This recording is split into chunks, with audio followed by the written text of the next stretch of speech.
நெஞ்சில் குடியிருக்கும்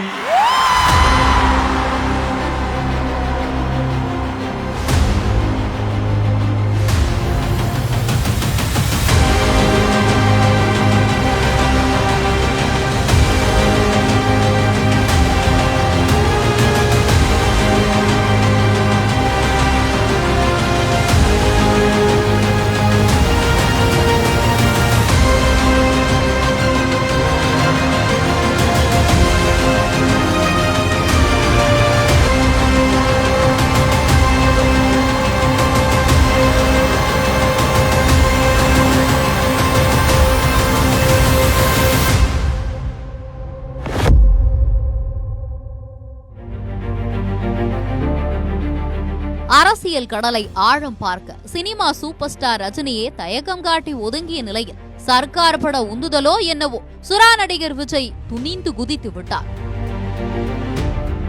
பெயரிலேயே வெற்றியை குறிக்கும் வகையில் தமிழக வெற்றி கழகம் எனும் கட்சியை தொடங்கி முதல் மாநாட்டையும் வெற்றிகரமாக நடத்தி முடித்து விட்டார். சட்டமன்ற தேர்தலுக்கு இன்னும் 1.5 ஆண்டுகளே உள்ள நிலையில் அரசியலில் குதித்திருக்கும் விஜயின் டைம் எப்படி உள்ளது, மக்களிடம் என்ன ரெஸ்பான்ஸ் இருக்கிறது என்றறிய நம் குமுதம் குழுமம் ஒரு மெகா சர்வேயை நடத்தியது. நவம்பர் 20ஆம் தேதி தொடங்கி 27ஆம் தேதி வரை தலைநகர் சென்னை டு கடைக்கோடி கன்னியாகுமரி வரை சர்வேயை மேற்கொண்டது. அதற்காக விஜய் யாருடன் கூட்டணி வைக்க வேண்டும், 2026 தேர்தலில் தாவேகாவுக்கு வாக்களிப்பீர்களா உள்ளிட்ட 6 கேள்விகள் அடங்கிய பிரத்யேக படிவத்துடன் நகரம் முதல் கிராமம் வரை மக்களை சந்தித்து எடுத்த குமுதம் ரிப்போர்ட்டர் டீமின் மெகா சர்வேயின் ரிசல்ட் இதோ. பொதுவெளியில் பேசப்படுவதைப் போல ஆளும் திமுகவுக்கே தாவேகாவின் வருகை பெரும் பாதிப்பை ஏற்படுத்தும் என சுமார் 47% பேர் தங்கள் கருத்தை வெளிப்படுத்தியிருந்தனர். அடுத்ததாக சீமானின் நாம் தமிழர் கட்சிக்கு தாவேகாவால் பாதிப்பு உண்டாகும் என்று சுமார் 27% ஆண்களும் சுமார் 23% பெண்களும் பதிவு செய்துள்ளனர். அடுத்தபடியாக அதிமுகவுக்கு பாதிப்பு என சுமார் 18% ஆண்களும் சுமார் 22% பெண்களும் பதிவிட்டு இருந்தனர். திமுக, அதிமுக, பாஜக, நாம் தமிழர் ஆகிய கட்சிகளில் எந்த கட்சிகளுடன் தாவேகா கூட்டணி வைக்க வேண்டும் என்ற கேள்வியை மக்கள் முன்வைத்தோம். இதில் சராசரியாக 44% பேர் விஜய் 2026 சட்டமன்ற தேர்தலில் தனித்தே போட்டியிட வேண்டும் என்று பதிந்திருந்தனர். அடுத்தபடியாக எதிர்க்கட்சியான அதிமுகவுடன் கூட்டணி வைக்க வேண்டுமென சராசரியாக 30% மக்கள் பதிவு செய்திருக்கிறார்கள்.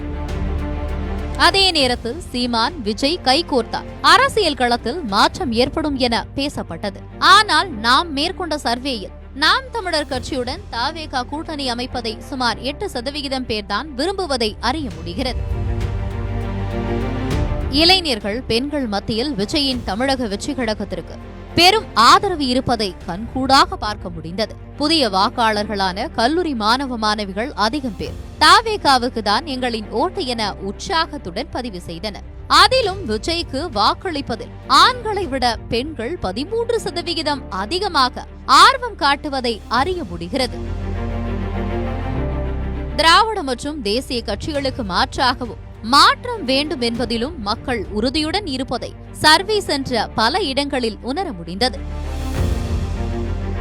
சென்னை, திருவள்ளூர், காஞ்சிபுரம், செங்கல்பட்டு, சேலம், கிருஷ்ணகிரி, தர்மபுரி, நாமக்கல், கரூர், திருச்சி, புதுக்கோட்டை, சிவகங்கை, தென்காசி, தூத்துக்குடி, கன்னியாகுமரி உள்ளிட்ட மாவட்டங்களில் விஜய்க்கான ஆதரவு அதிகமாக இருப்பதை பார்க்க முடிகிறது. அதே வேளையில் திருவண்ணாமலை, திருப்பத்தூரில் 70% பேரும், ராமநாதபுரத்தில் 60% பேரும், திருவாரூரில் 55% பேரும் தாவேகாவுக்கு வாக்களிக்க மாட்டோம் என தெரிவித்துள்ளனர். மயிலாடுதுறையில் தாவேகாவுக்கான ஆதரவு சரிபாதியாக இருக்கிறது. தாவேகா 30%க்கும் மேலாக வாக்குகளை பெறும் என சுமார் 36% பெண்களும் சுமார் 25% ஆண்களும் பதிந்துள்ளனர். 20 முதல் 30% வாக்குகளை பெறும் என்று சராசரியாக 17% பேரும் 10 to 20% வாக்குகளே பெற முடியும் என சராசரியாக 21% பேரும் 10% வாக்குகளுக்கு கீழ்தான் பெறும் என சராசரியாக 29.5% பேரும் பதிந்திருந்ததை பார்க்க முடிகிறது. ஆக கூட்டணி வியூகம், அரசியல் நுணுக்கம், தேர்தல் அறிக்கை, பிரச்சார யுக்தி போன்றவையும் விஜய் கட்சிக்கு ஆதரவு மற்றும் புறக்கணிப்பையும் தேர்தல் நேரத்தில்தான் உறுதிப்படுத்த முடியும்.